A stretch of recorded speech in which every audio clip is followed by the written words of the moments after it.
Hello guys, ಎಲ್ಲರಿಗೂ ನಮಸ್ಕಾರ. ನಾನಿವತ್ತು ರವಾ ಪುಂಡಿ ಹೇಗೆ ಮಾಡೋದಂತ ನಿಮಗೆ ತಿಳಿಸಿಕೊಡ್ತೇನೆ. ನಾನು ಒಂದು ಯೂಟ್ಯೂಬ್ ಚಾನಲ್ ಸ್ಟಾರ್ಟ್ ಮಾಡಿದೆ.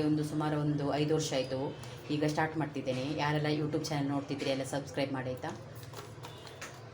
ಈಗ ನೋಡಿ, ನಾನೀಗ ರವೆ ಪುಂಡಿ ಮಾಡಲಿಕ್ಕೆ ಇದರಲ್ಲಿ 1 kg ಸೂಜಿ ತಗೊಂಡೇನೆ. ರವಾ 1 kg. ಇದು ಅಂಗಡಿಯಲ್ಲಿ ಸಿಗ್ತದಲ್ಲ ಡೈರೆಕ್ಟಾಗಿ, ಅದನ್ನು ಯೂಸ್ ಮಾಡಿ. ರವಾ ಉಪ್ಪ ಮಾಡ್ತೇವಲ್ಲ ಅದೇ. ಈಗ ನಾನಿಲ್ಲಿ ಸ್ವಲ್ಪ ನಮ್ಮನೇಲಿ ಕಲ್ಸಕ್ಕರೆ ಉಳಿದಿತ್ತು, ಅದನ್ನು ಇಲ್ಲಿ ಹಾಕಿದ್ದೆ ದೇವಸ್ಥಾನದ್ದು. ಈಗ 2 ಚಮಚ ನಾನು ಸಕ್ಕರೆ ಹಾಕ್ತೇನೆ.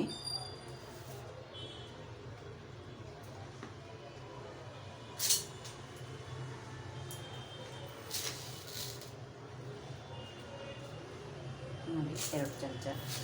ನೀವು ಬೇಕಾದರೆ ಬೆಲ್ಲವನ್ನು ಕೂಡ ಯೂಸ್ ಮಾಡ್ಬೋದು.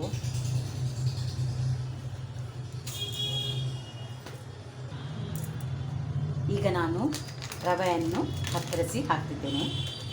ಬಾಂಬೆ ರವೆ ಕೂಡ ಹೇಳ್ತಾರೆ, ಸೂಜಿ, ಹಿಂದಿಯಲ್ಲಿ ಸೂಜಿ ಕೂಡ ಹೇಳ್ತಾರೆ.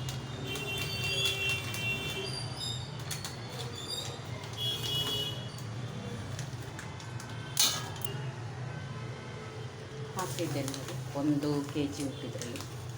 ಇದರಲ್ಲಿ ಸುಮಾರು 10-15 ಉಂಡೆ ಹಾಕ್ತದೆ. ಪುಂಡಿ ಹೇಳ್ತಾರೆ. ತುಳುವಲ್ಲಿ ಪುಂಡಿ ಅಂತ ಹೇಳೋದು, ಕನ್ನಡದಲ್ಲಿ ಉಂಡೆ ಅಂತ ಹೇಳ್ತಾರೆ. ನೋಡಿ, ಈಗ ಇಷ್ಟ ಆಯಿತು.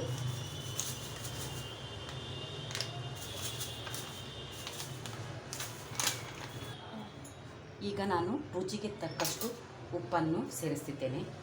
ನಿಮಗೆ ಎಷ್ಟು ಬೇಕು ರುಚಿಗೆ ಅಷ್ಟು ಉಪ್ಪನ್ನು ಸೇರಿಸ್ಬೋದು.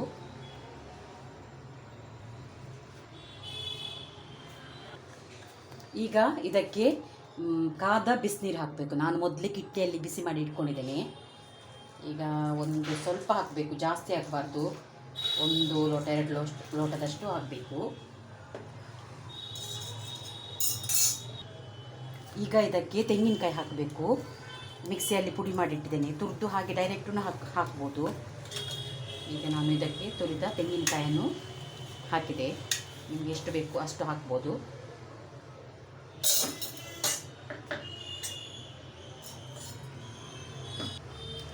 ಈಗ ಇದನ್ನು ಚೆನ್ನಾಗಿ ಮಿಕ್ಸ್ ಮಾಡಬೇಕು.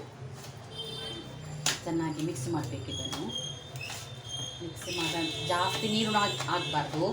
ಮೀಡಿಯಮ್ ಸೈಜಲ್ಲಿ ಇದನ್ನು ಇದು ಮಾಡಬೇಕು, ಮೀಡಿಯಮಲ್ಲಿ. ಮತ್ತು ಇದು ಆರಿದ ನಂತರ ಇದನ್ನು ಉಂಡೆ ಮಾಡಬೇಕು.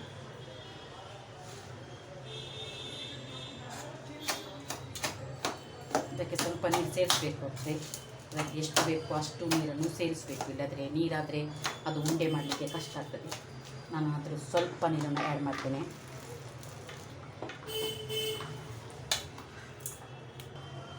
ಈಗ ಇಷ್ಟು ಹದಕ್ಕೆ ಬರಬೇಕು. ನೋಡಿ, ನಿಮಗೆ ಕಾಣ್ತಿದೆಯಲ್ಲ, ಇಷ್ಟು ಹದಕ್ಕೆ ಬರಬೇಕು. ಈಗ ನಾವು ಉಂಡೆಯನ್ನು ಮಾಡುವ. ಈಗ ನೋಡಿ, ಇದನ್ನು ಸ್ವಲ್ಪ ಫ್ಯಾನ್ ಗಾಳಿಯಲ್ಲಿ ಆರಿಸಲಿಕ್ಕೆ ಇಡಬೇಕು. ಸ್ವಲ್ಪ ತಣ್ಣಿದ ನಂತರ ಇದನ್ನು ಉಂಡೆ ಮಾಡಬೇಕು. ಈಗ ಇದನ್ನು ಉಂಡೆಯನ್ನು ಮಾಡುವ. ನೋಡಿ, ಹೀಗೆ ಉಂಡೆ ಮಾಡಬೇಕು. ಈಗ ನಿಮಗೆ ಇದು ಕೆಲವೊಮ್ಮೆ ಹೆಚ್ಚಾಗಿ ಬರ್ತದೆ. ಒಂದು ವೇಳೆ ಬರದಿದ್ದರೆ ಇದಕ್ಕೆ ತಣ್ಣೀರು ಕೈಗೆ ಮುಳುಗಿಸಿ ಇದನ್ನು ಹೀಗೆ ಉಂಡೆ ಮಾಡಬೇಕು. ಹೀಗೆ ರೌಂಡ್ ಮಾಡ್ಬೋದು. ಹೀಗೆ ಉಂಡೆ ಇದು ಬೇಗ ಆಗ್ತದೆ. ನಮಗೆ ಸ್ಕೂಲಿಗೆ ಹೋಗುವಾಗೆಲ್ಲ ಬೇಗ ಮಾಡೋದಾದರೆ 10 ನಿಮಿಷದಲ್ಲಿ ಆಗ್ತದೆ. ಇದನ್ನು ಕಡಿಬೇಕಂತನೂ ಇಲ್ಲ. ಖಾಲಿ ರವೆಗೆ ಬಿಸಿ ನೀರು ಹಾಕಿ ಖಾಲಿ ಉಂಡೆ ಮಾಡಿ ಇಟ್ಟರೆ ಬೇಗ ಆಗ್ತದೆ. ಮತ್ತು ಇದಕ್ಕೆ ತೆಂಗಿನಕಾಯಿ ಚಟ್ನಿ ಮಾಡ್ಬೋದು, ಅಥವಾ ಹಾಗೇನೂ ತಿನ್ಬೋದು. ನೋಡಿ, ಇಷ್ಟು ಹೀಗೇನೆ ಉಂಡೆ ಮಾಡಬೇಕು. ನೋಡಿ ಗೈಸ್, ಈಗ ಇಷ್ಟು ಉಂಡೆ ಆಯಿತು. ಈಗ ಇದನ್ನು ಸ್ಟೀಮ್ ಮಾಡಬೇಕು. ಇಡ್ಲಿ ಪಾತ್ರೆಯಲ್ಲಿ ಕೂಡ ಸ್ಟೀಮ್ ಮಾಡ್ಬೋದು. ಅಂದರೆ ಈಗ ಕುಕ್ಕರ್ ಸಿಗ್ತಲ್ಲ ಇಡ್ಲಿದ್ದು, ಅದರಲ್ಲಿ ಕೂಡ ಮಾಡ್ಬೋದು. ಇಲ್ಲದ್ರೆ ಅದು ತುಳುವಲ್ಲಿ ಪ್ಯಾಡನ ಅಂತ ಹೇಳ್ತಾರೆ, ಅದರಲ್ಲಿ ಕೂಡ ಮಾಡ್ಬೋದು. ಈಗ ನಾನು ಪ್ಯಾಡನಲ್ಲಿ ಇದನ್ನು ಸ್ಟೀಮ್ ಮಾಡ್ತೇನೆ. ಈಗ ನಾನು 10 ಲೋಟದಷ್ಟು ಇದಕ್ಕೆ ನೀರು ಹಾಕಿದ್ದೇನೆ. ನೋಡಿ, ಸ್ಟೀಮ್ ಪಾತ್ರೆ. ಇದರಲ್ಲಿ ಇಡ್ಲಿ ಕೂಡ ಮಾಡ್ಬೋದು, ತಟ್ಟೆ ಇಡ್ಲಿ. ಈಗ ಇಷ್ಟು ಉಂಡೆಯನ್ನು ಸ್ಟೀಮ್ ಮಾಡಲಿಕ್ಕೆ ಇಟ್ಟಿದ್ದೇನೆ. ಈಗ ಸ್ವಲ್ಪ ಇದು ಕುದಿಬೇಕು. ನೀರು ಕುದಿದ ನಂತರ ಇದನ್ನು ಸ್ಟೀಮ್ ಮಾಡಲಿಕ್ಕೆ ಇಡಬೇಕು. 15 ನಿಮಿಷ ಸ್ಟೀಮ್ ಮಾಡಲಿಕ್ಕೆ ಇಟ್ಟರೆ ಇದು ಬಿಸಿ ಬಿಸಿಯಾದ ಉಂಡೆ ತಯಾರಾಗ್ತದೆ. ನೋಡಿ, ಹೀಗೆ ರೌಂಡಿಗೆ ಇಡ್ತಾ ಹೋಗಬೇಕು. ಅದು ನಿಮಗೆ ಗೊತ್ತಿರುವ ವಿಷಯವೇ. ಸ್ಟೀಮ್ ಮಾಡಲಿಕ್ಕೆ ಹೇಗೆ ಇಡ್ಬೋದು ಅಂತ ಇಡ್ಲಿ ಪಾತ್ರೆಯಲ್ಲಿ ಕೂಡ ಇಡ್ಬೋದು. ಇಡ್ಲಿ ಮಾಡ್ತೇವಲ್ಲ ಹಾಗೆ ಇಡ್ಲಿದು ಅದು ಗುಂಡಿ ಥರ ಉಂಟಲ್ಲ ಅದರಲ್ಲಿ ಕೂಡ ಇಡ್ಬೋದು.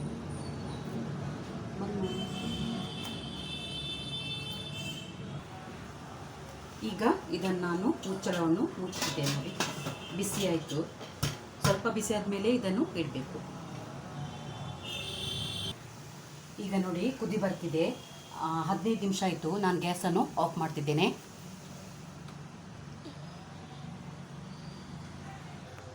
ಈಗ ಉಂಡೆ ಬೇಯ್ದಿದೆ, ಬೇಯ್ತಾ ಅಂತ ನೋಡು, ಬಿಸಿ ಬಿಸಿಯಾದ ಉಂಡೆ ತಯಾರಾಗಿದೆ.